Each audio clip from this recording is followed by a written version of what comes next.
हम लोग जब सिंप्लेक्स मेथड शुरुआत में पढ़ रहे थे तो सिंप्लेक्स मेथड में हम लोगों ने एक काम किया होता था कि यहाँ पर होता था CV, यहाँ पर होता था XB, यहाँ होता था X1, X2, X3, ठीक। और हम लोग स्लैश के सरप्लस वेरिएबल को जो ऐड करते थे वो ऐड करते थे S1, S2, ठीक, S3, ये स्लैश के सरप्लस ऐड करते थे।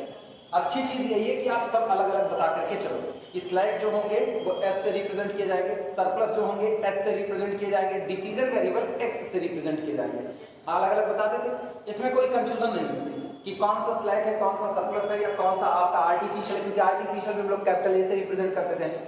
केवल हम जहां पर करवाए हैं वहां पर ऐसा है, बाकी मैक्सिमम जितनी किताबें इधर लोकल मार्केट में अपने यहाँ पर चल रही हैं उन सभी में चाहे स्लैग वेरिएबल हो, चाहे सरप्लस वेरिएबल हो, चाहे डिसीजन वेरिएबल हो, सबको वो केवल और केवल X से रिप्रेजेंट करते हैं, सबको जितने भी दिए गए हैं। तो एक कंफ्यूजन तो ये होगी एग्जाम में, क्योंकि एग्जाम में अगर लेक्चर दिया जाएगा तो सिंप्लेक्स का दिया, हमको स्लैग या सरप्लस लगाना है तो ठीक है, हम खुद से लगाएंगे। अब तक जितना पढ़े उसमें कहीं कोई कंफ्यूजन नहीं आएगी। जितना पढ़े अगर तुम्हारा इतना बहुत अच्छे से तैयार है तो मान करके चलो तकरीबन 45 से 50 नंबर का LPP का पेपर सॉल्व हो जाएगा बहुत इत्मीनान से इतने में। और अभी एक चैप्टर और पढ़ा देंगे कॉन्वेक्स सेट वाला, तो कॉन्वेक्स सेट वाला जब तुमको पढ़ा देंगे थ्योरेटिकल वाला तो उससे भी कवर हो जाएगा, तो 55 नंबर के आसपास का ये पेपर बन जाएगा। अब जो 2-3 चैप्टर बच रहे हैं, जैसे एक हो गया सेंसिटिविटी एनालिसिस, एक हो गया integer programming problem. Integer programming problem में हम फिर सेफ जोन में आ जाएंगे, लेकिन सेंसिटिविटी एनालिसिस हम लोगों के लिए ज्यादा खतरनाक हो गया है सिंबल की वजह से, और कुछ नहीं, सिंबल की वजह से खतरनाक हो गया। क्यों? सेंसिटिविटी में होता क्या है कि आपको सिंप्लेक्स मेथड का एक सॉल्यूशन दे देते हैं, जैसे मेरी प्रॉब्लम मुझको दी गई, उस प्रॉब्लम का एक सॉल्यूशन हमको थमा दिया जाएगा, और जब प्रॉब्लम का सॉल्यूशन थमा दिया गया तो ये बताओ फाइनल टेबल हम लोग कैसे बनाते थे? फाइनल टेबल जो हम लोग बनाते थे उसमें हम लोग लिखते थे CJ minus ZJ less than और इक्वल टू कितना 0। सारे CJ माइनस ZJ नेगेटिव होते थे। कौन सा किस्सा होता था? मैक्सिमाइजेशन का। मिनिमाइजेशन का किस्सा होता था तो कंडीशन ऑफ ऑप्टिमलिटी जस्ट उल्टा, CJ minus ZJ greater than और इक्वल टू 0 होती थी। जैसे अभी हम पर्टिकुलर एक लेके चल रहे हैं, मान लो ये हुआ, मैक्सिमाइजेशन में आपको कंडीशन ऑफ ऑप्टिमलिटी मिल गई, all CJ minus ZJ less than और इक्वल टू 0। तो हम लोग करते क्या थे, इतने के बाद CB वाले कॉलम में ये कोफिशिएंट ऑफ बेसिक वेरिएबल होता था, कोफिशिएंट ऑफ बेसिक वेरिएबल, यहाँ पर कैपिटल B होता था। कैपिटल B वो कॉलम होता था जिसमें वो वेरिएबल रखे जाते थे जो बेसिस में आ चुके हैं, ये लोग बेसिस का हिस्सा हो, और जो इनमें नहीं मौजूद है वो बेसिस से बाहर छूट गया। जो बेसिस से बाहर छूटा उसी के लिए हम लोग CJ माइनस ZJ का कैलकुलेशन करते थे। हम लोग सबका करते थे, लेकिन नॉर्मली वो किया किसके लिए जाता है? जो बेसिस में नहीं आया हुआ है। अब इस सारे में हम लोगों के साथ दिक्कत क्या आएगी वो सुनना। सेंसिटिविटी एनालिसिस कहती है कि आपके पास जो कोफिशिएंट दिए गए हैं C1, C2, C3, C4 जो कोफिशिएंट दिए गए हैं इनमें से किसी एक कोफिशिएंट में बदलाव कर दिया जाएगा, किसी एक कोफिशिएंट में बदलाव कर दिया जाएगा, ठीक। अब दो तरह के कोफिशिएंट बनेंगे, एक होते हैं कोफिशिएंट ऑफ बेसिक वेरिएबल, उन वेरिएबल्स के कोफिशिएंट जो बेसिस में इंटर कर चुके हैं, जो आपके लास्ट के सॉल्यूशन में आपको बेसिस में मिल रहे हैं, और एक वो लेंगे जो कहेंगे coefficient of non basic variable, वो मिलेंगे जो अभी भी बेसिस में नहीं आए हैं। तो दो किससे निपटाए जाएंगे? पहला, उन वेरिएबल के कोफिशिएंट में बदलाव किया जाएगा जो बेसिस में मौजूद हैं, हाँ, और दूसरा उन वेरिएबल के कोफिशिएंट में बदलाव किया जाएगा जो आज बेसिस में मौजूद नहीं है। यही काम अपने को करना होगा। अब थोड़ा इसमें दिक्कत आएगी, अपने को तो सबसे मेन दिक्कत आएगी वो बस यहीं पर आएगी कि सेंसिटिविटी एनालिसिस कहती है, आपको जो कपड़ा मिला, सेंसिटिविटी एनालिसिस कहती है कि आपको वो रेंज बतानी है जिस रेंज में कोफिशिएंट में अगर बदलाव किया जाएगा तो आपकी ऑप्टिमलिटी प्रभावित नहीं होगी। यानी आप किस लेवल तक किसी वेरिएबल के कोफिशिएंट को बढ़ा या घटा सकते हो कि कंडीशन ऑफ ऑप्टिमलिटी बिल्कुल भी डिस्टर्ब ना हो। उसके बाद अगर आपने बढ़ाया तो कंडीशन ऑफ ऑप्टिमलिटी आपकी डिस्टर्ब हो जाएगी, ऐसा आपसे पूछा गया। तो जब रेंज निकालना आएगा तो हम करते क्या है, एक जो प्रॉब्लम मेन आपको दी गई है उसको सिंप्लेक्स मेथड से पूरा सॉल्व कर लेते हैं। पूरा सॉल्व करने के बाद जो लास्ट में आपके पास सॉल्यूशन आता है, इसी को आप अपने सेंसिटिविटी प्रॉब्लम के लिए इनिशियल सॉल्यूशन मान करके चलते हो, इसी को इनिशियल। और मेरी दिक्कत यहीं से चालू होती है, यहीं से दिक्कतें चालू है। दिक्कत सुनो क्या है, दिक्कत ये है कि हम लोगों ने क्या पढ़ा हम लोगों ने पढ़ा कि डिसीजन वेरिएबल को x से रिप्रेजेंट करेंगे, स्लैक या सरप्लस को s से रिप्रेजेंट करेंगे और आर्टिफिशियल को किससे करेंगे, a से करेंगे। तो मुझको कोई तकलीफ नहीं हुई, यहाँ पर सब कुछ एज यूजुअल दिखता था कि देखो भैया जो यस वाले हैं वो स्लैक या सरप्लस है, आज बेसिस में मौजूद है। अब एग्जाम में क्या होता है, एग्जाम में वो आपको सेंसिटिविटी एनालिसिस के जब न्यूमेरिकल देंगे तो वो आपको कहेंगे कि इस दी गए लीनियर प्रोग्रामिंग प्रॉब्लम के लिए ये टेबल जो आपको दी जा रही है ये आपके ऑप्टिमम सॉल्यूशन को रिप्रेजेंट करती है। मतलब वो तुमसे पूरा सिंप्लेक्स नहीं सॉल्व करवाएंगे, वो ऑलरेडी तुमको सिंप्लेक्स मेथड से पूरी प्रॉब्लम को सॉल्व करवा चुके होंगे और फाइनल टेबल जो हम लोग बनाते थे पूरा सॉल्व करने के बाद वही फाइनल टेबल तुमको थमा देंगे। और फाइनल टेबल थमाने के बाद अब जितनी किताबें हैं, इवन जो पेपर आ रहे हैं वो भी एक पेड पैटर्न पर चल रहे हैं, वो सब जितने डिसीजन है, जितने आर्टिफिशियल, सब उससे रिप्रेजेंट कर रहे हैं।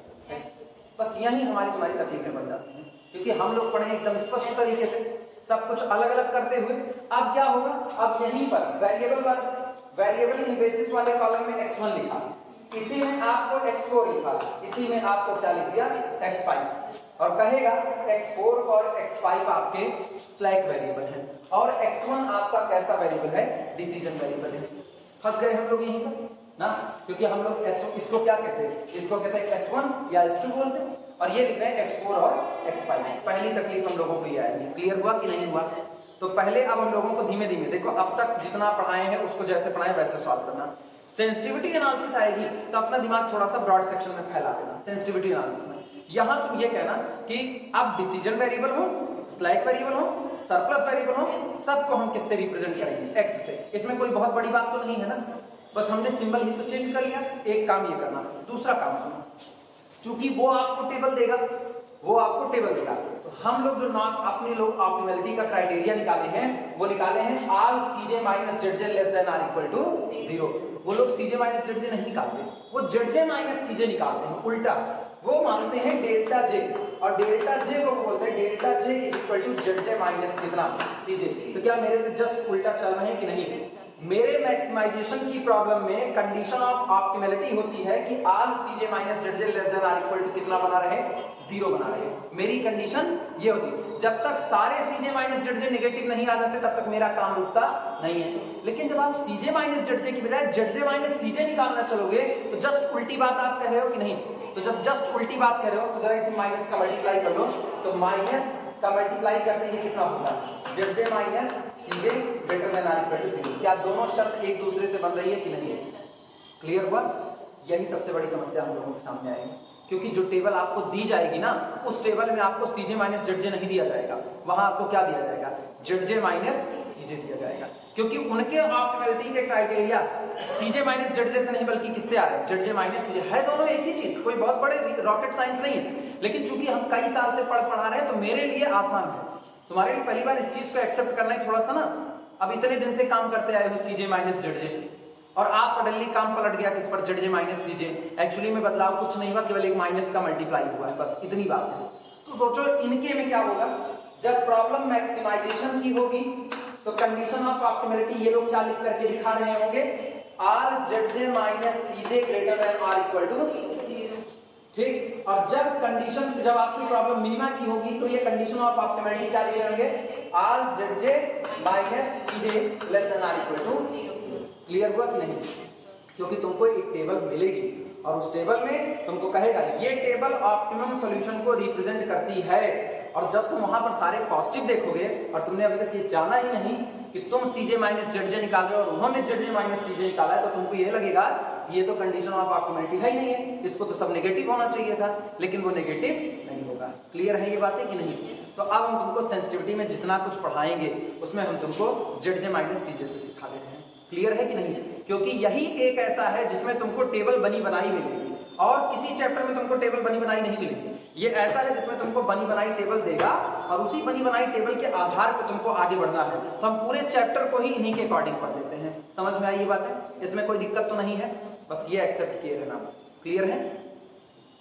कुछ होता नहीं, सब वही चीजें, सब वही चीजें। अपने लोग क्या करते थे, all Cj minus Zj less than or equal to 0 की तलाश करते थे। तो सोचो अगर कोई पॉजिटिव होता था तो हम लोग पॉजिटिव को क्या करते थे, लार्जेस्ट पॉजिटिव चुनते थे। याद आया कि नहीं? लार्जेस्ट पॉजिटिव चुनते थे इंटर कराने के लिए, यहाँ किसको चुनेंगे?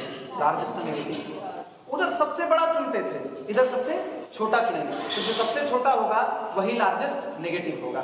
जैसे एग्जांपल के तौर पर आपको टेबल दी है, टेबल में निकाला गया ZJ माइनस कितना CJ, और ZJ माइनस CJ जब निकाला, याद रखना हम CJ माइनस ZJ निकालते थे, ये क्या निकाल रहे हैं? ZJ minus CJ।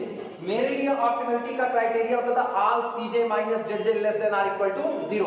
इनका होगा all ZJ minus CJ greater than or equal to 0, क्योंकि दोनों लोगों ने एक दूसरे पर माइनस का मल्टीप्लाई कर दिया। तो इनका आया, मान लो एक आया 0, एक आया 5, एक आया 9, एक आया -10, एक आया -11, एक आया माइनस, है ना? क्या कंडीशन ऑफ ऑप्टिमलिटी है? नहीं है, क्योंकि आपको क्या चाहिए? All ZJ minus CJ greater than or equal to 0, यही तो चाहिए आपको। लेकिन क्या नेगेटिव लोग मौजूद हैं कि नहीं? तो जब नेगेटिव मौजूद हैं, हम अपने क्राइटेरिया में लार्जेस्ट पॉजिटिव को एंटर कराते थे, तो लार्जेस्ट की बजाय मिनिमम पर आ जाओ, यानी सबसे छोटा। तो जो सबसे छोटा होगा वो एक्चुअल में लार्जेस्ट नेगेटिव होगा, तो हम किसको इंटर कराएंगे? -15 के ठीक ऊपर बैठे हुए वेरिएबल को। कुछ बदलेगा नहीं, आपका सारा काम जैसे चलता था वैसे ही चल रहा होगा। कोई मुश्किल काम है ये? सिर्फ थोड़ा सा ख्याल रखना है। क्या ख्याल रखना है वो बताओ? हम बार बार याद दिला रहे हैं, क्योंकि आप मेरे को खतरा लगने लगा है। ये चैप्टर ऐसा है जो तबाही ला देगा पूरे तरीके से। अब तक हम लोग क्या करते थे? तलाश किसकी थी? All CJ minus ZJ less than or equal to 0। आज तलाश किसकी होगी? आज किसकी होगी? All ZJ minus CJ greater than or equal to 0, इसकी तलाश होगी। दूसरा, ये हमारा ऑप्टिमलिटी क्राइटेरिया था, हमारा ऑप्टिमलिटी सारे नेगेटिव हो जाए। इनका ऑप्टिमलिटी क्राइटेरिया क्या है? सारे पॉजिटिव हो जाए। ठीक, दोनों में माइनस का ही मल्टीप्लाई, और कुछ नहीं। हम अगर कोई नेगेटिव, अगर कोई पॉजिटिव बच जाता था, तो उसमें से हम क्या खोजते थे? सबसे बड़ा वाला पॉजिटिव। इसमें क्या खोजेंगे? सबसे छोटा वाला नेगेटिव। क्लियर है कि नहीं? बस इतना पैटर्न याद रखना, बाकी पूरा चैप्टर मक्खन की तरह निकल जाएगा, फिर नहीं दिक्कत। इतना याद रखना पड़ेगा। खतरनाक सिचुएशन में लाकर के खड़ा किया चैप्टर। अरे हम अगले साल से पढ़ाएंगे जब ना, तो अगले साल से हम ZJ माइनस CJ ही निकालेंगे। एक्चुअली कहीं दिक्कत होती है, बड़ा अच्छा लगता है कि आपके हर वेरिएबल को अलग अलग किया हुआ है, कोई कंफ्यूजन नहीं है। आपके स्लैक आपको अलग नजर आ रहे हैं, आपके सरप्लस आपको अलग नजर है। ये बताओ, जैसे अब यही पार्टी कर रहे हो तुम लोग, फेयरवेल की पार्टी, कचर मची है कि नहीं मची है? डेटा नहीं हो रहा है तुम्हारे पास, क्यों? क्योंकि उसी में सेकेंड ईयर का सरप्लस इन्वॉल्व है, उसी में फोर्थ सेमेस्टर का कौन स्लैक इन्वॉल्व है ना, लगा छुआ वाले हैं। अब अपने लोग डिसीजन वेरिएबल है, थर्ड ईयर वाले और MSc वाले, डिसीजन तो इन्हीं पर होना है, लेकिन उधर स्लैक और उधर सरप्लस इन्वॉल्व है, हौच पौच हो गया, सब एक के जैसे तो नजर आ रहे हैं। लेकिन यही किनाई वाले होते तो, किनाई वाले डिट्टो अलग है, उनको लेना ही नहीं। साफ सुथरी बात है, उनको लेना ही नहीं। वेल डिफाइंड कलेक्शन में आप चल रहे हो, वेल डिफाइंड कलेक्शन, उनको लेना ही नहीं। तो आप एकदम क्लियर है। इसी तरीके से आपने डिसीजन को अलग लिख दिया एक्स से, आपने सरप्लस को अलग लिख दिया, आपने स्लैक को अलग लिख दिया, आपने आर्टिफिशियल को अलग लिख दिया, सब अलग अलग नजर आ रहे हैं। बेसिस में कोई जा रहा है तो आपको पता है कि वो किस नाम से जाना जाएगा। आज की तारीख में बेसिस में जो जाएगा आपको पता ही नहीं हो किस नाम से जाना जाएगा, क्योंकि आज सब किस नजर में नजर आ रहा है? एक्स में। डिसीजन भी कौन? x1 x2 x3, सरप्लस भी कौन? x3 x4 x5, और उधर स्लैग भी कौन? x। सबने एक ही लबादा ओढ़ करके रखा है, तो आपको क्या करना पड़ेगा? टीकना पड़ेगा। देख भैया तुम ही ये हो, तुमको हम बाद में पहचानेंगे। बड़ी कंफ्यूजन होती है, पता नहीं क्यों किताब वाले सुधरते नहीं है, यही लेके चल देते हैं। ठीक ही है, जो भी चलते हैं अच्छा ही है।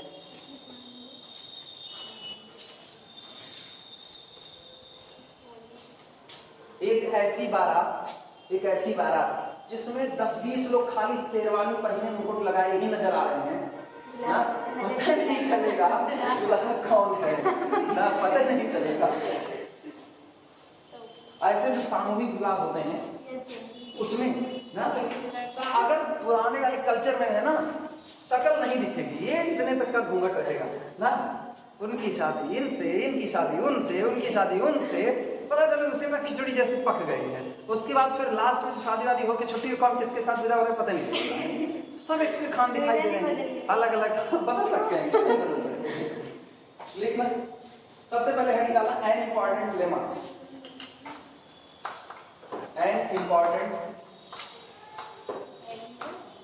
हाँ एन इम्पॉर्टेंट लेमा।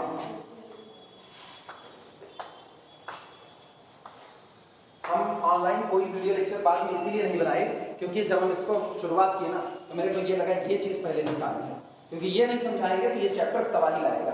इस चैप्टर में आपको एक टेबल ऑलरेडी दे दी जाएगी, बस वही बवाल है कि दे क्यों दिए, ना दिए होते तो हम खुद से लगाते, आपने दे दिया। अब हम last an important lemma, lemma में लिखना इफ, या स्टेटमेंट लिख रहे हैं इफ, अगर ऐसा हो कि डीजे कोई एक क्वांटिटी है, डीजे, वो डीजे ग्रेटर देन और इक्वल टू क्या बना रहता है, जीरो वेक्टर बना रहता है।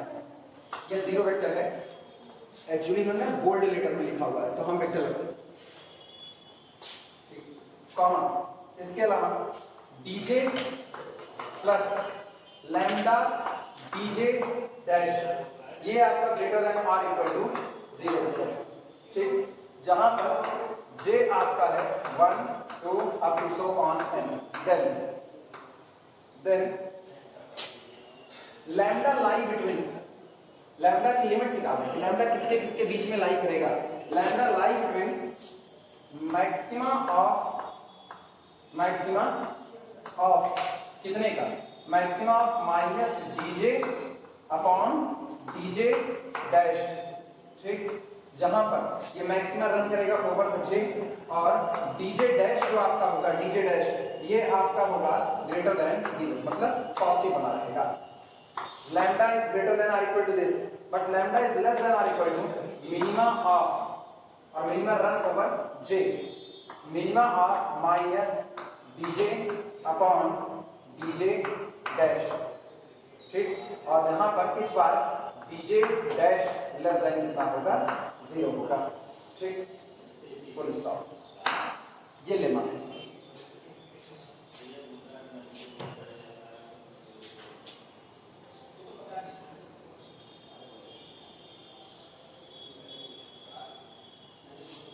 अपन हो गया पानी में, बस क्लासियां नाश हो गई, यही नाश होना था, इतना इंपॉर्टेंट चीज है, उसके बाद फिर ये बरस अच्छा ये बदल गया। हम तो कह रहे कोरोना आ जाए, हम तो मना ही नहीं कोरोना से, फिर से एक बार फिर से प्रमोटर जाएंगे हम लोग।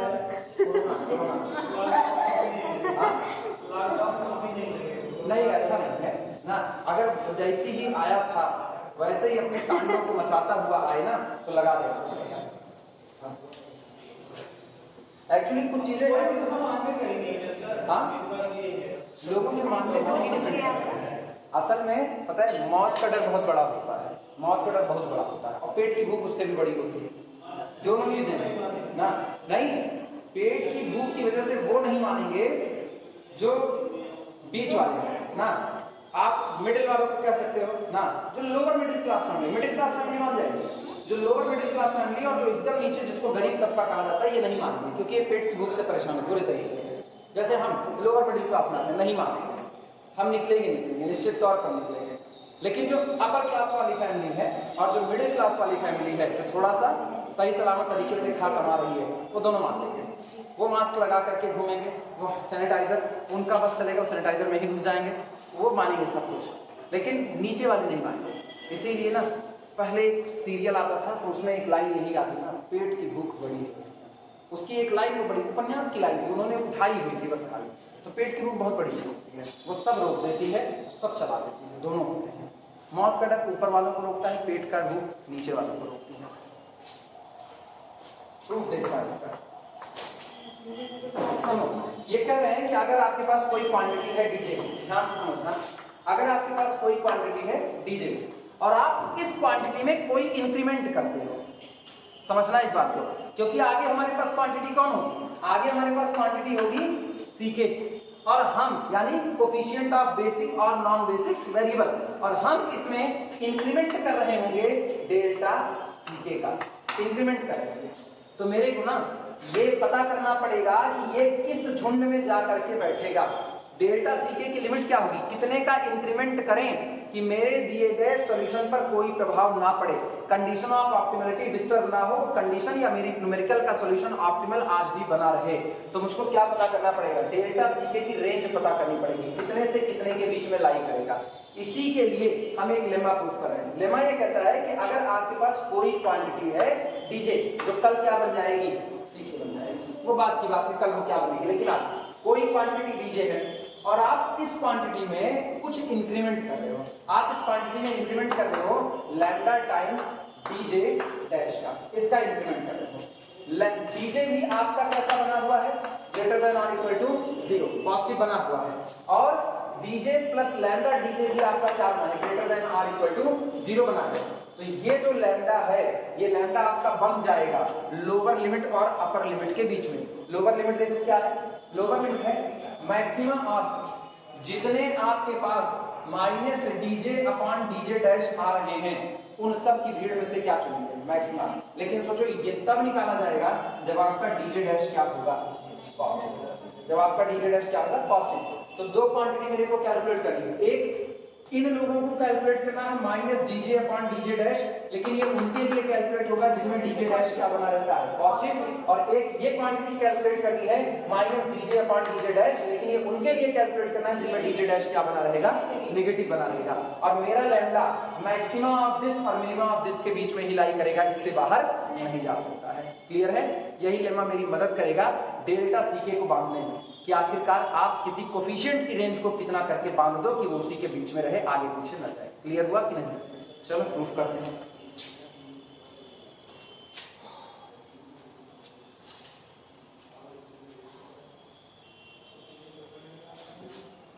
लिखना प्रूफ में लिखना,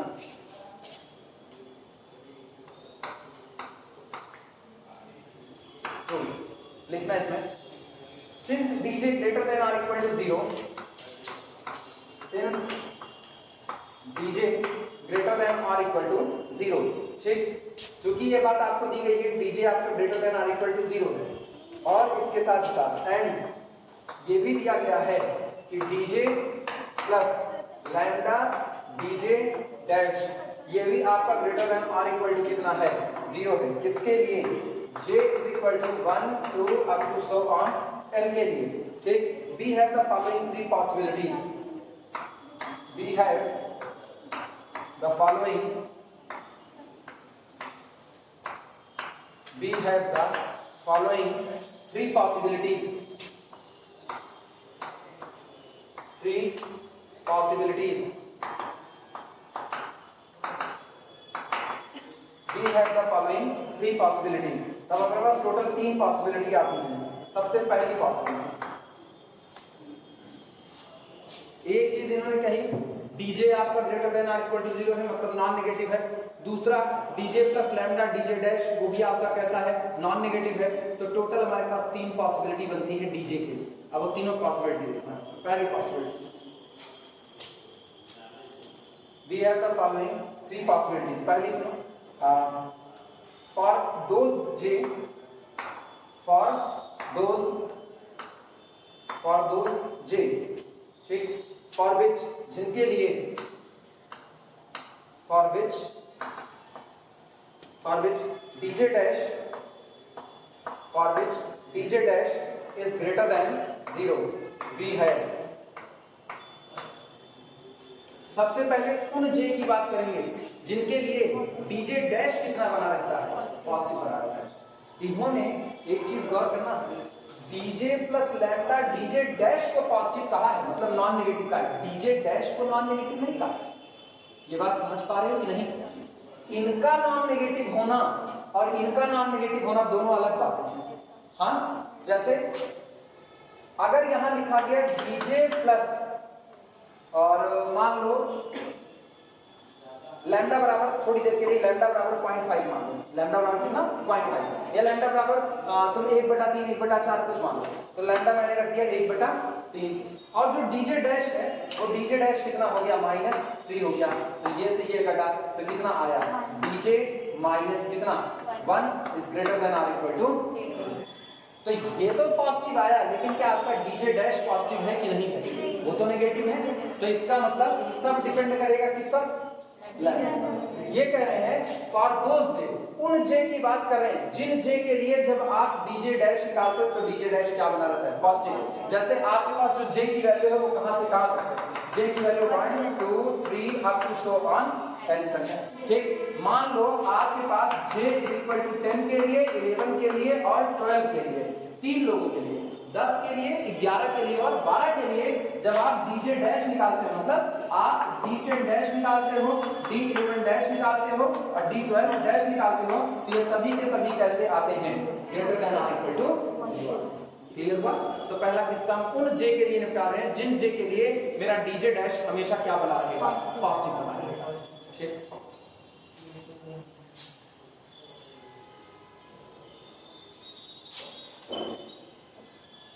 for those j for which dj dash greater than 0 b है, इनके लिए हमको क्या मिलेगा? इनके लिए हमको मिलेगा lambda is greater than or equal to minus dj upon dj dash। उनके लिए lambda greater than or equal to dj upon dj dash बना रहेगा। कैसे बना रहेगा वो हम बता रहे हैं। बंद हो गया भगवान, कम से कम चले तो तुम लोग आज ना मैं आप लोग चलेगा, आप लोग पैसा इकट्ठा करना है और कोई भाई नहीं सर, क्लास लेने आए हैं। हाँ क्लास लेने आए हैं। हाँ जब तक बारिश जब तक नहीं आई, जब बंद हो गया तो ये वो क्लास ले ले, इम्पोर्टेंट है। क्लास लेने पैसे इकट्ठा कर ले। पैसा नहीं इकट्ठा करेंगे इसको सर। देखना क्या लिखा गया है, DJ plus lambda DJ dash greater than or equal to कितना है? 0। अब यहीं से देखना, हमने कहा डीजे डैश क्या बना रहेगा? पॉजिटिव। डीजे डैश पॉजिटिव बना रहेगा। इधर से देखना क्या मिलेगा अपने को, लैम्डा डीजे डैश को रोको और डीजे को इधर भेजो, तो greater than or equal to minus कितना? डीजे। तो ये बताओ lambda is greater than or equal to minus DJ upon DJ dash.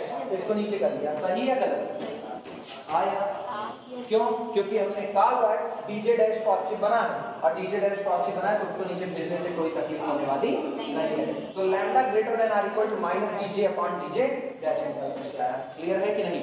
अब सोचो लैम्डा इनसे बड़ा है, लैम्डा इनसे बड़ा है, ये बात कितने जे के लिए लिखी गई है? 1 2 जे के लिए तो लिखी नहीं गई है, न जाने कितने जे के लिए लिखी गई है। और कह रहे हैं जैसे जे बराबर मैंने अभी चुना था, जे बराबर 10 के लिए ये बात लिखी गई, 11 के लिए लिखी गई और 12 के लिए।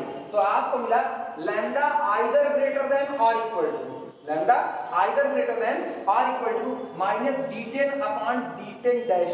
आया ना? पहला मिला। दूसरा सुनना क्या मिला, लैम्डा ग्रेटर देन और equal to minus d11 upon d11 dash, यानी लैम्डा दो लोगों से बड़ा या बराबर हो चुका है। लैम्डा ग्रेटर देन और equal to d10 upon d10 dash और लैम्डा ग्रेटर देन और equal to d11 upon d11 dash और 12 रख देंगे तो लैम्डा ग्रेटर देन और इक्वल टू, सॉरी माइनस लगेगा ना, minus d12 upon d12 dash. Lambda या तो इन तीनों में से किसी के बराबर हो गया तो उससे बड़ा होगा। तो हम ये कहें इन तीनों में जो मैक्सिमम होगा लैम्डा या तो उससे बड़ा होगा या तो उसके बराबर होगा। सही कहा या गलत? क्लियर है? तो इसका मतलब इन बातों को देखते हुए हम सीधे सीधे डिसाइड कर सकते हैं कि लैम्डा इज ग्रेटर देन और equal to maximum of minus DJ upon DJ dash. लेकिन शर्त है ये रन कर रहा है ओवर जे पर और यहाँ पर डीजे डैश जो है वो ग्रेटर देन कितना है? सही बात या गलत बात? लिखा जा सकता है। चलो शुरुआत करें।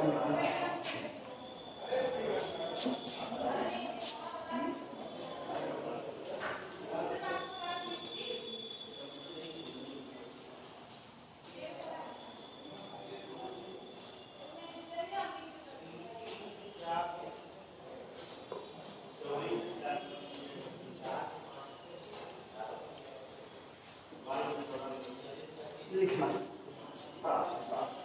for those j for which dj greater than और dj dash greater than 0 b है, हमें मिलता है lambda is greater than or equal to minus dj upon dj dash। ठीक, और अथवा आप ये कह सकते हो lambda greater than or equal to maxima run over j और कितना minus dj upon dj dash.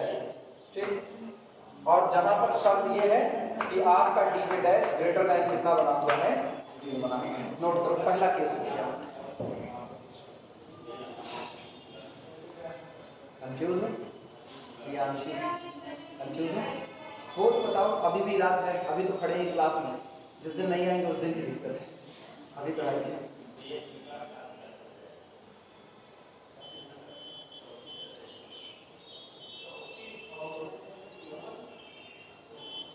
Theory आती है, थ्योरी थोड़ी तो भारी होती है ना, थ्योरी में समझना पड़ता है कि अच्छा कहाँ से कहाँ कनेक्ट हो रहा है, ये सोचता है। हम लोग तो समझ लो ना 2 मिनट नूडल पैक खोला पकाया खाया वाला है, जो इसको बनाया हुआ वो सोचो वो दिमागदार आदमी रहा होगा। असल में ना उसके पास वो रील्स नहीं रही होंगी कि वो बैठ करके स्लाइड करेगा। मतलब हम भी उसी कैटेगरी में हैं कि खलियर बैठे रहो तो यूट्यूब चला लो, ऐसा वाला, मतलब कम चलाते हैं लेकिन चला देते हैं, उसकी दो राय है। हाँ, सबके अपने अपने देखने के अंदाज होते हैं, कौन क्या देखता है। हम चलाएंगे तो हम 90s वाले हैं, 90s वालों का ये है भाई 88 का बचपन 2 साल लगाओ तो 90 पे आ गए। तो 90s वालों के लिए क्रिकेट की दुनिया में सचिन तेंदुलकर की पुरानी वीडियोस अपने लिए वो हैं। उसके बाद फिर पुरानी सिंगिंग में जाओगे तो 2000 के बाद के सॉन्ग सुनेंगे, और पीछे जाएंगे तो किशोर कुमार के सॉन्ग, चूँकि उस समय रेडियो चलता था तो रेडियो बजते थे तो वो चला लेंगे हम लोग। तो हम लोग उस वाली कैटेगरी में, या तो फिर खोज करके कहीं से रेडियो ऑडियो डाउनलोड कर लेंगे तो पुराने वाले जो रेडियो पे आते हैं ना, नमस्कार ये भारतीय आपका स्वागत करेगा, तो हम भी बदल कर सब लोग भी करेंगे। अब नए वाले क्या करेंगे, पहले इंस्टा ओपन करेंगे। अच्छा वो इंस्टाग्राम भी नहीं बोलते ना, इंस्टा ओपन करेंगे, इंस्टा पे फिर रील्स चलेंगे, खट खट खट खट खट खट चलेगा। कॉलर को थोड़ा सा ऊपर चढ़ा देंगे। चलो आगे क्या, भले भी इंस्टा पे रील देंगे लेकिन गाने पुराने ही होंगे ना। अगला देखा, फिर सेकंड केस सेकंड देखा। अब केस सेकंड में उन जे की चर्चा होगी जिनके लिए डीजे डैश नेगेटिव पैटर्न होगा। For those J, for those J, for those J for which जिनके लिए, फॉर विच जिनके लिए DJ dash is less than 0 बी है, जिनके लिए डीजे डैश नेगेटिव होगा उनके लिए। चलो भैया फिर देखते हैं क्या होगा। लैम्डा इज लेस देन और इक्वल टू, इक्वलिटी पलटेगी हाँ या ना, इनइक्वलिटी पलटेगी। तो लैम्डा इज लेस देन और इक्वल टू कितना, minus DJ upon DJ dash. Inequality इसलिए पलटी क्योंकि आपके पास डीजे डैश नेगेटिव है, तो नेगेटिव से डिवाइड लगाने का मतलब है नेगेटिव से मल्टीप्लाई करना। कहीं पर आप -2 से भाग लगाओ तो -2 से भाग लगाने का मतलब है आपने उस पर -1/2 का मल्टीप्लाई किया है, हाँ या ना। -2 से डिवाइड लगाने का मतलब है -1/2 से मल्टीप्लाई करना, और नेगेटिव से मल्टीप्लाई करने पर इनइक्वलिटी का साइन पलट जाता है। एक्चुअल में आपके पास था क्या, आपके पास था DJ plus lambda DJ dash greater than और इक्वल टू था आपके पास ये। लेकिन इस बार ये हो गया कि अब उन्हीं जे की चर्चा होगी जिन जे के लिए, जैसे पिछली बार से कनेक्ट कर रहे हैं। पिछली बार में था जे इज इक्वल टू 10, 11 और 12, इतने पर आपका जो डीजे डैश था वो पॉजिटिव बना था। इतने के लिए D10 डैश, D11 डैश और D12 डैश, ये लोग आपके कैसे बनेंगे, पॉजिटिव बनेंगे। तो ये बताओ अगर मेरे पास टोटल n जो है, टोटल या टोटल j जो है वो 20 है, तो 20 में से 3 निकल गए, बचे कितने, 17 बचे। ये जो 17 के 17 बचे ना, जैसे D1 dash, D2 dash, D3 dash, ये सब जितने बचे ये सब के सब लेस देन कितना, सब नेगेटिव, सारे कैसे हो गए नेगेटिव। और जब सब नेगेटिव हुए फिर उसी इक्वेशन के पास लौटो। ये इक्वेशन है DJ plus lambda DJ dash greater than और equal to 0। Lambda DJ dash को इधर रोको और उधर फेंको इनको, ग्रेटर देन और इक्वल टू माइनस कितना डीजे। अब एक काम करो, आप डीजे डैश से दोनों साइड में डिवाइड लगा लो, डीजे डैश से दोनों साइड में डिवाइड। लेकिन सवाल ये उठा डीजे डैश है नेगेटिव, तो नेगेटिव से डिवाइड लगाने का मतलब नेगेटिव से मल्टीप्लाई करना। और जैसे आप डिवाइड लगाओगे तो लैम्डा ये तो कटा डीजे डैश और इनइक्वालिटी पलटेगी, लेस देन और equal to minus DJ upon DJ dash.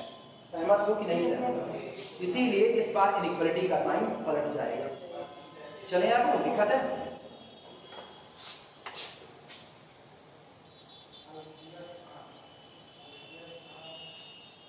तो लैम्डा लेस देन और equal to minus DJ upon DJ dash. अच्छा अब अपने दिमाग में सोचना, जैसे एग्जांपल के तौर पर मान j इज इक्वल टू 1, चलो मैं n को 15 तक फिक्स कर दूंगा। n बराबर कहाँ तक 15, जिसमें से 10 को मैंने 11 को और 12 के लिए मैंने D10 D11 dash D12 dash को पॉजिटिव कर दिया, बाकी के लिए नेगेटिव है। तो बाकी के लिए नेगेटिव है तो गौर करना मिलेगा क्या, लैम्डा लेस देन और equal to minus D1 upon D1 dash, सही है गलत। इसके बाद मिलेगा लैम्डा लेस देन और equal to minus D2 upon D2 dash, फिर मिलेगा लैम्डा लेस देन और equal to minus D3 upon D3 dash. हम कहते हैं ऐसे चाहे जितने मिले लैम्डा या तो उनमें से सबसे छोटा होगा और या तो उनके बराबर होगा, हाँ या ना। तो जब इधर वाली पूरी बिट, जैसे अभी आप 3 पर कंसीडर करो, 3 पर या तो लैम्डा इससे बराबर होगा या तो छोटा होगा, या तो लैम्डा इससे बराबर होगा या तो इससे छोटा होगा, या तो लैम्डा इसके बराबर होगा या इससे भी छोटा होगा। तो ये बताओ इन सब में जो मिनिमम आएगा लैम्डा या तो उसके बराबर होगा या तो उससे छोटा होगा, हाँ या ना। तो इस बार हम क्या लिखेंगे कि दिस इंप्लाइज दैट या और अथवा लैम्डा इज लेस देन और इक्वल टू मिनिमम ऑफ कितने का, minus dj upon dj dash, हाँ या ना। और ये रन करेगा ओवर j, कहां पर, जब dj डैश लेस देन कितना होगा 0। सहमत हो कि नहीं, नोट करो।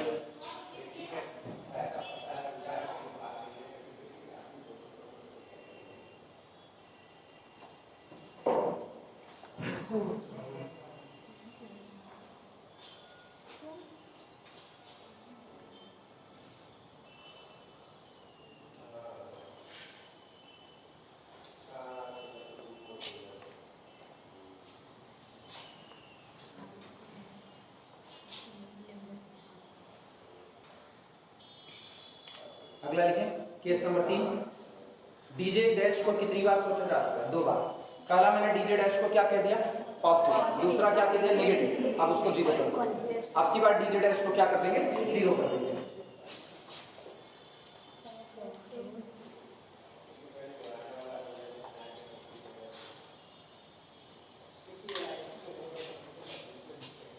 थर्ड,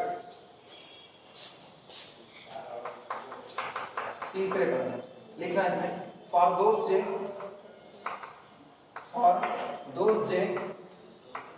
उन जे के लिए, फॉर विच जिनके लिए,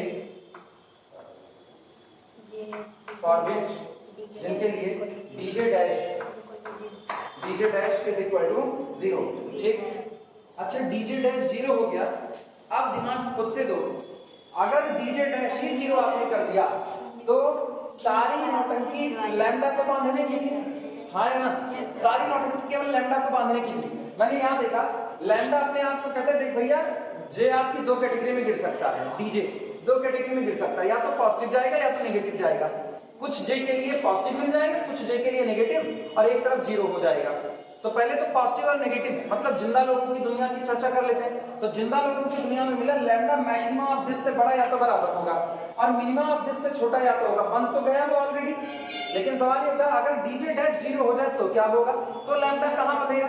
तो लैम्डा ने कहा कि अगर आप डीजे डैश को 0 कर दोगे तो इनको 0 करने से डीजे ऑलरेडी क्या रहेगा, पॉजिटिव, जो कि दिया ही गया है। लैम्डा अनरिस्ट्रिक्टेड हो गया कि नहीं हो गया, मतलब डीजे डैश के 0 होते ही लैम्डा ने कहा जो मन गए बोले लो, अनरिस्ट्रिक्टेड है, मेरे ऊपर कोई रोक अब नहीं है। तो जब आप करो जो मर्जी बोले लो, मेरे ऊपर कोई रोक नहीं है, तो यार बंधे हुए तो आप ही हो, हम आपको ही ना ले लें, हाँ है ना। तो इसका मतलब कि जितने भी केसेस हैं उन सभी केसेस में मुझको लैम्डा हर बार एक मैक्सिमा और मिनिमा दोनों के बीच में बंधा हुआ मिल रहा है। क्लियर हुआ कि नहीं, और यही मेरा लेमा था जिसको हमको प्रूफ करना था। समझ में आई ये बातें। तीसरे केस में लैम्डा ने अपने आप को बहुत सेफ जोन में रखा है। तीसरे केस में लैम्डा कहता है कि जैसे आप डीजे डैश को 0 करोगे, देख भाई इधर फर्क तो केवल तभी पड़ता ना जब ये जिंदा होगा, क्योंकि आप ऑलरेडी करो डीजे डैश, सॉरी डीजे आपका कैसा है, पॉजिटिव। तो इनमें आप फर्क केवल तभी डाल सकते हो जब आपका क्या बदल जाए, डीजे डैश बदल जाए। और डीजे डैश ने अपनी वैल्यू को कितनी कर दी, 0। तो ये 0 कर दिया तो लैम्डा कुछ भी रखा जाए क्या डीजे में परिवर्तन होने वाला है, नहीं। तो लैम्डा इज अनरिस्ट्रिक्टेड हो गया, और जैसे अनरिस्ट्रिक्टेड हुआ उसने कहा जहां मर्जी वहां आप मेरे को ले जा सकते हो। अनरिस्ट्रिक्टेड का मतलब क्या है कि मेरे ऊपर कोई रुकावट नहीं है, आप जहां मर्जी मुझको लेकर के जा सकते हो। तो ठीक है, मेरे पास 2 वैल्यू ऐसी थी जहां पर लैम्डा बंधा हुआ था, हम वहीं आपको बांध देंगे।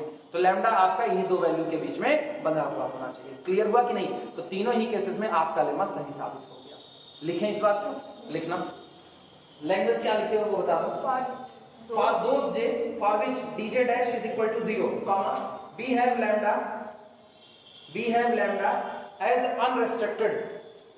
We have lambda as unrestricted. We have lambda as unrestricted. हमारे लिए लैम्डा पूरी तरह से कैसा हो गया? अनरेस्ट्रिक्टेड हो गया। क्लियर हुआ? लिखना 10 अतः 10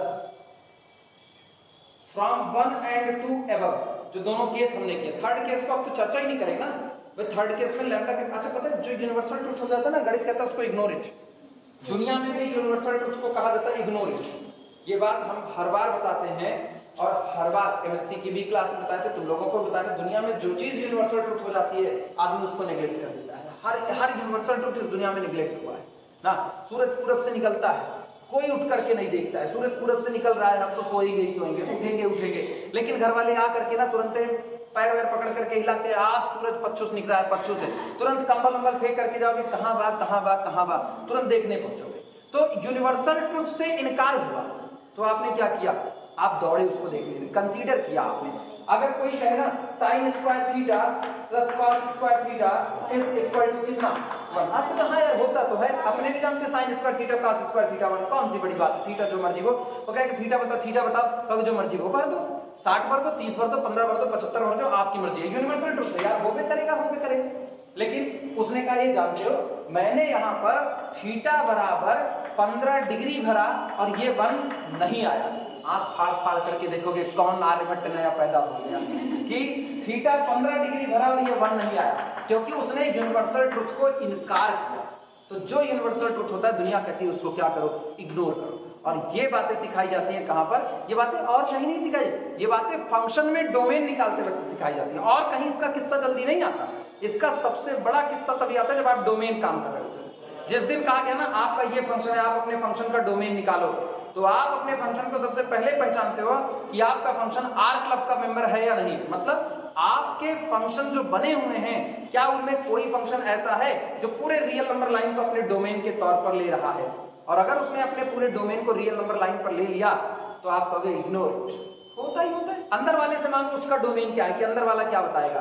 एग्जाम्पल के तौर पर हम लिख दें sine of cos of sine of X square, बहुत छोटे से लिख दें, बहुत छोटे।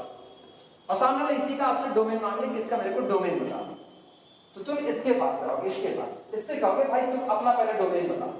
ये कहेगा साइन का ग्राफ पूरे रियल नंबर की लाइन पर फैला हुआ होता है। याद तो है ना? याद तो है ना? पूरे रियल नंबर की लाइन पर फैला हुआ है। तो इसका डोमेन कौन? आर क्लब। घर का बड़ा बुजुर्ग है, घर के बड़े बुजुर्ग कहते हैं ना कि खाना हमसे मत पूछो क्या बनेगा, बच्चों से जाकर के पूछ लो, जो बच्चे खाएंगे वही हम भी खा लेंगे, ईट पातर खाएंगे तो वो भी खा लेंगे। तो साइन अपना डोमेन क्या बता दिया? आर क्लब। अब जैसे साइन में आर क्लब है, एक आध जाओ अंदर पूछो, अंदर वाला जो डोमेन देगा हम वही एक्सेप्ट कर लेंगे। आप आए किसके पास? कॉस के पास, उसका भी तो ग्राफ एक्स एक्सिस पर फैला है, तो वो भी कौन? आर क्लब का मेंबर हुआ। फिर आप कहे, अब ये भी कहेगा ना अंदर वाले से पूछो, हम भी बड़े बुजुर्ग हैं, फिर वही साइन टकराया, फिर कौन? आर क्लब। तो आप मान लो केवल किसका? एक्स स्क्वायर का। और एक्स स्क्वायर भी कौन? R club. पॉलिनोमियल है, हर वैल्यू के लिए सेटिस्फाई करेगा। तो इसका पूरे का डोमेन क्या गया? आर। रियल नंबर का सेट आर।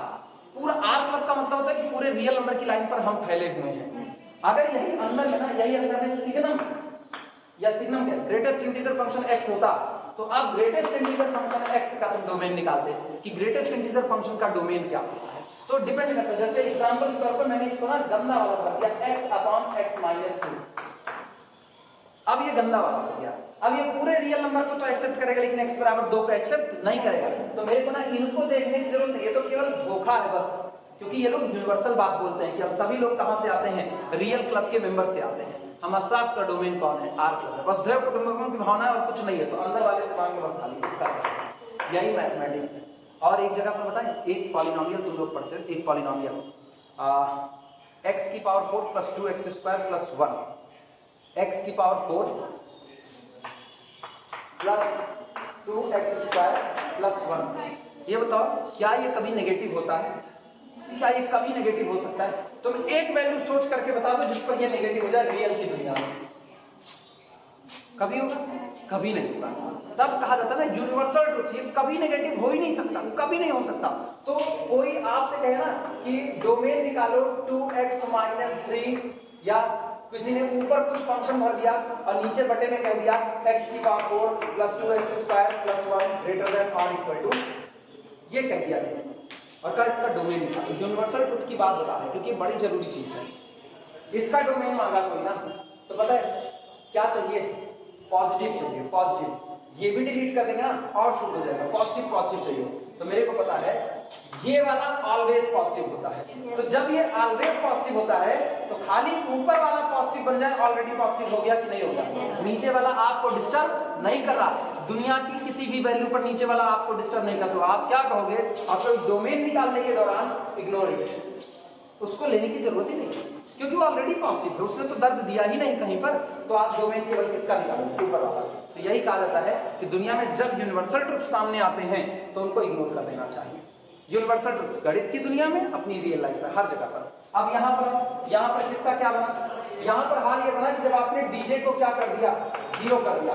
डीजे डैश को आपने 0 किया, तो डीजे डैश के 0 होते ही इसने कहा लैम्डा की वैल्यू कुछ भी चुन ली जाए, लेकिन डीजे ऑलरेडी जो दिया गया था उसमें कोई बदलाव नहीं होगा, वो पॉजिटिव बना रहेगा।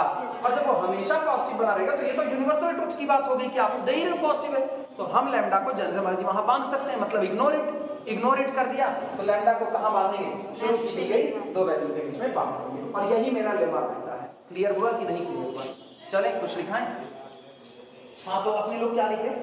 10 from equation 1 and 2 ever we conclude that lambda must satisfy the relationship 1 and 2। अच्छा लिखो 10 from 1 and 2 ever, 10 from 1 and 2 ever। Equation 1 sorry equation कह रहे हैं केस 1 केस 2 जो दोनों आपको दिए गए हैं, from 1 and 2 ever comma we conclude that, हम किस निष्कर्ष पर पहुंचते हैं? we conclude that lambda must satisfy the relationship, lambda must satisfy the relationship, और ये सामने लिखी गई है रिलेशनशिप, यही लिख डालो जो प्रूफ करनी है। lambda must satisfy the relationship, this note कर लो।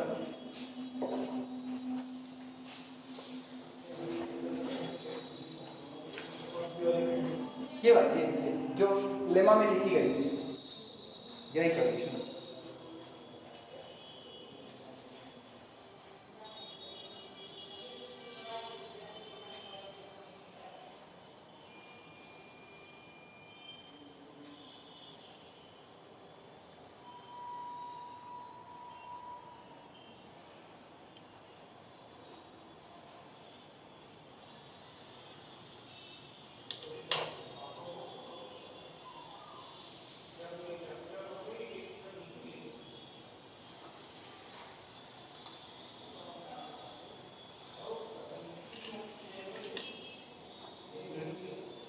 क्लियर हुआ? चलो अगला लिखो।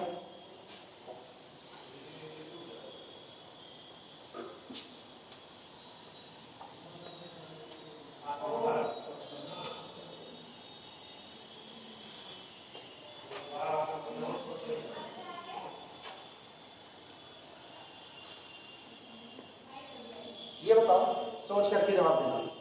अगर हम ये कहें कि जितने डीजे डैश हैं, जितने डीजे डैश है तो सब पॉजिटिव होता है।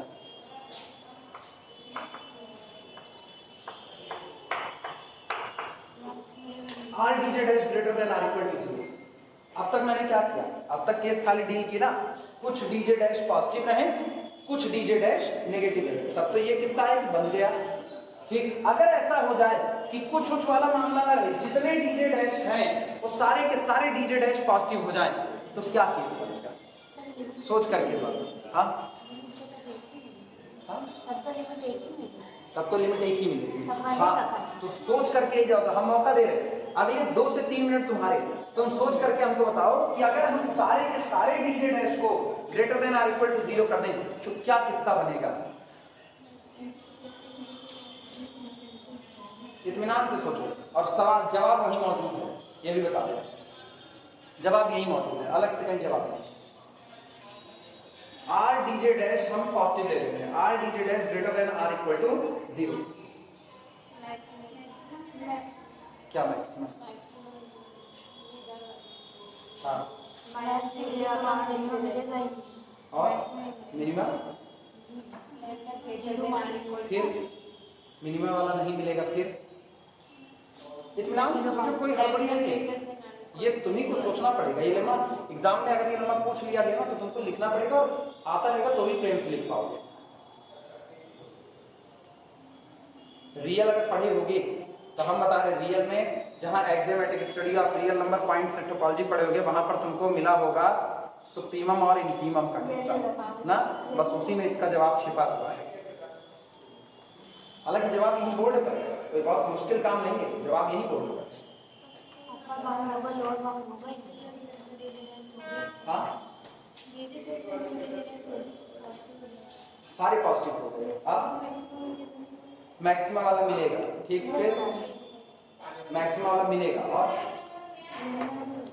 मिनिमम वाला नहीं मिलेगा, तो जीरो नहीं है, भले अपनी मर्जी से ले लोगी, अपनी मर्जी से ले लोगी।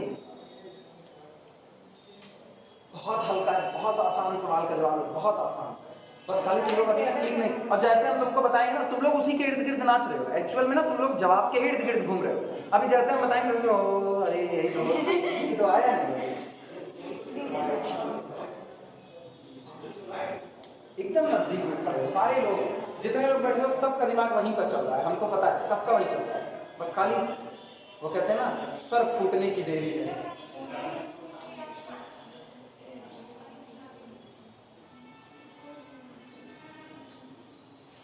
2 मिनट तुम्हारे, 2 मिनट में अगर तुम हमको जवाब दे दी बहुत अच्छा लगेगा कि जवाब तो दिए, कम से कम 2 मिनट तुम्हारे। हाँ थर्ड ईयर घड़ी की देख में 2 मिनट तुमको दे रहे हैं, घड़ी की देख में एग्जैक्टली, और जवाब हाँ दोनों नहीं मिलेंगे, दोनों बनेंगे ना, रुचि तुम तो जवाब से बहुत दूर चले गए ना,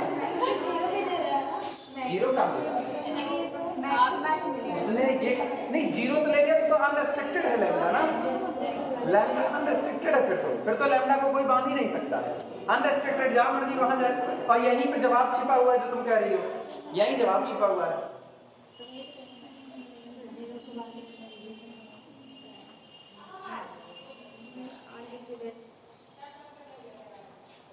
हारी माना बताएं, हारी माना बताएं, सुनो जवाब तुम लोग जो दे रहे थे वही सही था, उसको खाली तुम लोग सही सलामत तरीके से बाहर निकालो। ये बताओ जब आप ये कह रहे हो कि जितने डीजे हैं, जितने डीजे डैश है वो सब greater than or equal to 0, तो इसका मतलब ये वाला किस्सा तो होगा ही नहीं। लेकिन ये बताओ लैम्डा बना है तो इसको आप क्या कहोगे? इसको आप कहोगे लोअर बाउंड, लैम्डा इसके नीचे जा नहीं सकता, और इसको आप क्या कहोगे? अपर बाउंड, लैम्डा इसके ऊपर जा नहीं सकता। जब ये मिलवे नहीं करेगा तो क्या लैम्डा के लिए कोई अपर बाउंड रह गया? कोई अपर बाउंड रहा नहीं रहा। तो जवाब यही है इसका कि if r dj dash greater than or equal to 0 then there is no upper bound for lambda। Lambda की वैल्यू कुछ भी आप ले सकते हो, कोई अपर बाउंड नहीं है। अगर आपके कुछ डीजे, गौर सुना, अगर आपके कुछ डीजे डैश पॉजिटिव और कुछ नेगेटिव आए तो आपको मिला हुआ लैम्डा बंद करके रह जाएगा, तब वो अनबाउंडेड नहीं होगा। लेकिन अगर आपके सारे डीजे डैश पॉजिटिव हो गए तो आपको अपर लिमिट मिलने वाली नहीं है, मतलब अपर बाउंड मिलने वाला नहीं है। तो आपका लैम्डा डैश नीचे तो एक लिमिट के बाद नहीं गिर सकता है, लेकिन ऊपर वो कहां तक दौड़ सकता है? प्लस इन्फिनिटी दौड़ सकता है, उसको कोई रोक नहीं सकता। क्लियर है? अच्छा, अब यही किस्सा पलट दो जरा। अगर जितने डीजे डैश हैं वो सब क्या हो जाए? नेगेटिव। जितने डीजे डैश हैं सब नेगेटिव हो जाए तो कौन खत्म हो जाएगा? पॉजिटिव का किस्सा खत्म। पॉजिटिव का किस्सा खत्म तो क्या नहीं मिलेगा? Lower limit. अब कौन केवल मिलेगा? अपर बाउंड मिलेगा। तो यानी केवल अपर बाउंड होगा, लैम्डा एक हद के बाद और आगे नहीं बढ़ पाएगा, लेकिन लैम्डा के गिरने की हद कोई तय भी नहीं कर पाएगा। लैम्डा जितनी मर्जी उतना छोटा हो सकता है। क्लियर है कि नहीं? लिखना इसी बात को, लिखना, बोले लिखो। आल्सो इफ, लैंग्वेज है, केवल लैंग्वेज लिख लो। also if dj dash greater than or equal to 0, also if dj dash greater than or equal to 0, ठीक, आगे लगा देना for all j, also if dj dash greater than or equal to 0 for all j, then there is no upper bound,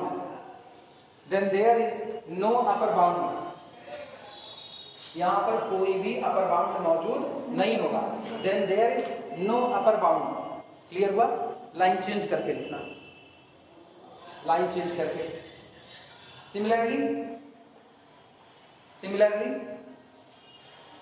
if तेज हो जाएगा तो बताना धीमे में। Similarly if dj dash less than or equal to 0 for all j, similarly if dj dash less than or equal to 0 for all j, then there is no lower bound for lambda, और यहाँ lambda के लिए कोई lower bound भी नहीं हो सकता। Clear हुआ? ये लेमा है, ठीक, इस लेमा को अपने हिसाब से टिक कर लो, ये लेमा बड़ा जरूरी है क्योंकि इसी लेमे का इस्तेमाल हम लोग करेंगे आगे एक रिजल्ट को प्रूव करने में। आज की क्लास बड़ी चल रही है, लेकिन आज की क्लास का बवाल, आज पानी बरस गया वहाँ से। अब नहीं ना, अब जब मेरी क्लास खत्म हो गई तो अब हम कोई टॉपिक आगे बढ़ेंगे। हाँ, अरे कुछ रिस्क नहीं लिया जा सकता भैया, असल में कागज में तो क्लास नहीं है।